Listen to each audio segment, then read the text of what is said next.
Good morning, good afternoon, good evening. My name is Josh Whitfield, and I am with the Small Business Development Center as their Google AI intern. In this video, I will be going over what AI is, good prompting methods, and how to use it responsibly. To start, what is AI?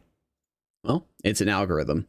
It's been trained on large amounts of data to predict how it should respond to you based on your input, acting sort of like your Google feed, or your YouTube feed, your Facebook feeds, Twitter, Instagram, all of them feeding you different ideas.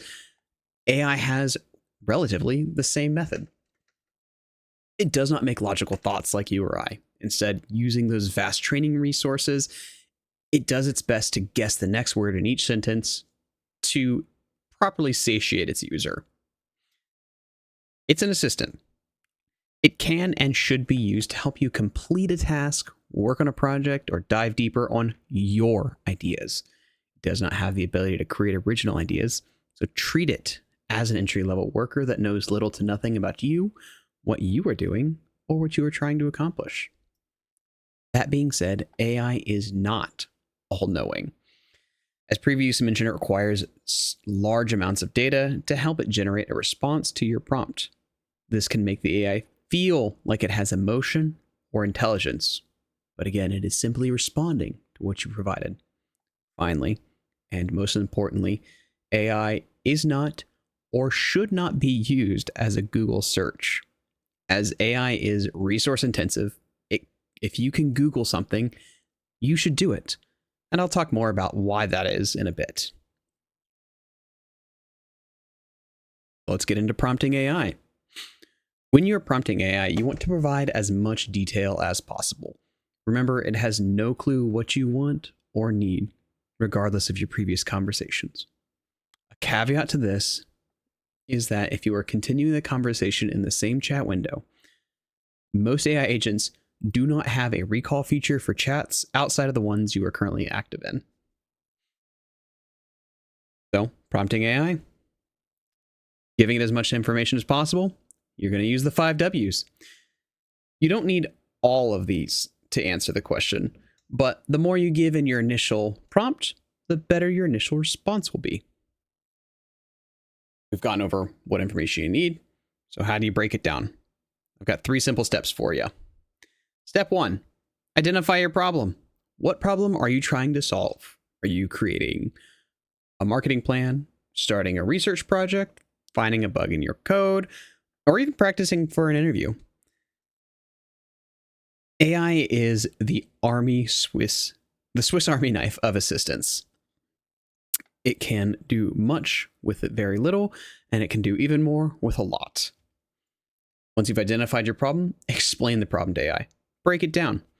Act like you were explaining this to a coworker or a friend. You can do this in bullet forms. You can do this in paragraph form. You can even, most of them, accept text-to-speech by clicking the little button and dumping your thoughts into the text box. Finally, once you've submitted your prompt, iterate over it. Refine the provided solution. Don't accept that 85% answer or even the 99% answer.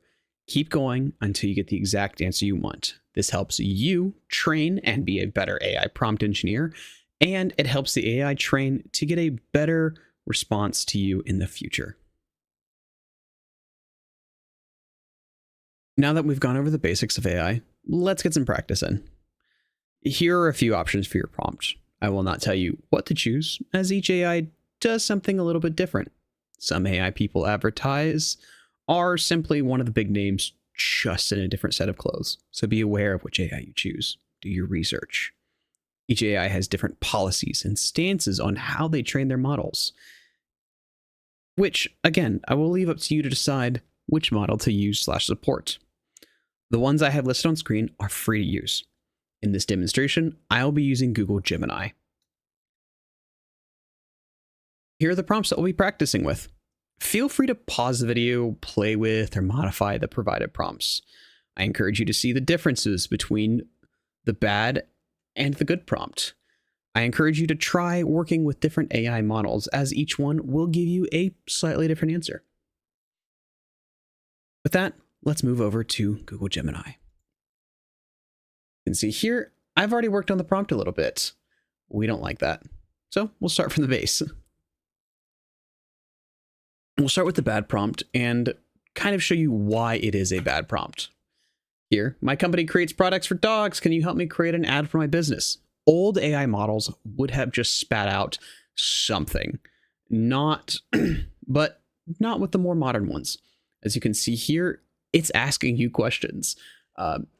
This helps it get a better answer to you. However, this wastes resources and in the long run is worse for you, as you could have gotten a much better answer by providing far more information. So let's give it that information.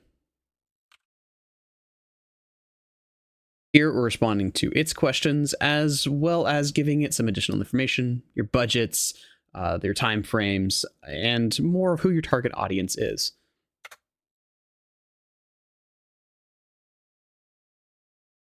If you've noticed, in both of these responses, you can see AI is actually relatively excited about what we're doing.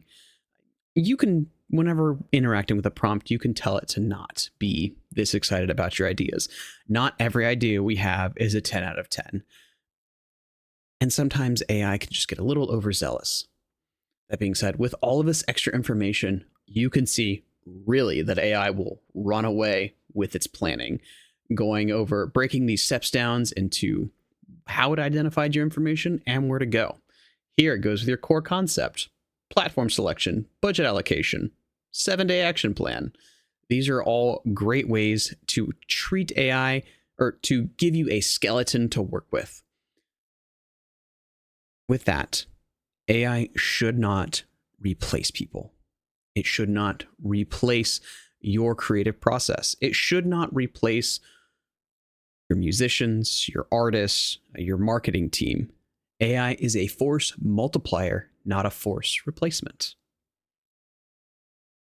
With that lovely information in, let's go over to the downsides of AI. We won't dive too far into the negatives of AI, but there are a few you should be aware of as you continue to learn about it and use it.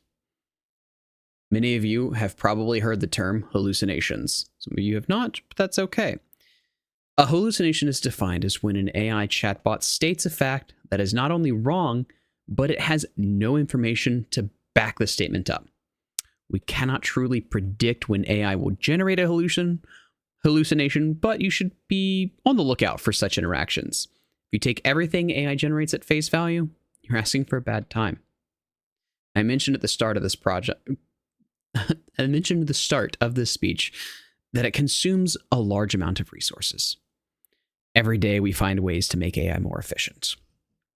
But in its current early stages, AI consumes large amounts of power, water, and land to keep this thing running. I'm sure you've seen in the news or had to pay a recently inflated power bill. A lot of this is due to AI and the data centers that house it. Finally, it's unregulated. AI currently has very little regulation in just about any level. We're seeing a rise in court cases to set legal precedent, but nothing has been established at the federal level. Tech is simply moving faster than our government can. So it's our job to use AI responsibly and vote for the restrictions to keep these AI companies in line. With all that being said, let's go ahead and close out the video. To quickly summarize what we've gone over, understand what you're working with. AI is an algorithm and an assistant. It's not intelligent, emotional, or a substitute for a simple Google search. Be a great prompt engineer. Provide maximum detail, especially using the 5 W's we went over, and follow the steps. Identify, explain, iterate. Always refine your provided solution. Verify everything. Be on the lookout for hallucinations. Don't accept the first answer the AI gives you. Do a little research, do a little digging. Finally, be conscious of your use. Act responsibly. Be mindful of AI's large resource consumption and its unregulated status. It's up to you to ensure its ethical use. With that being said, I hope you learned something and have a great day.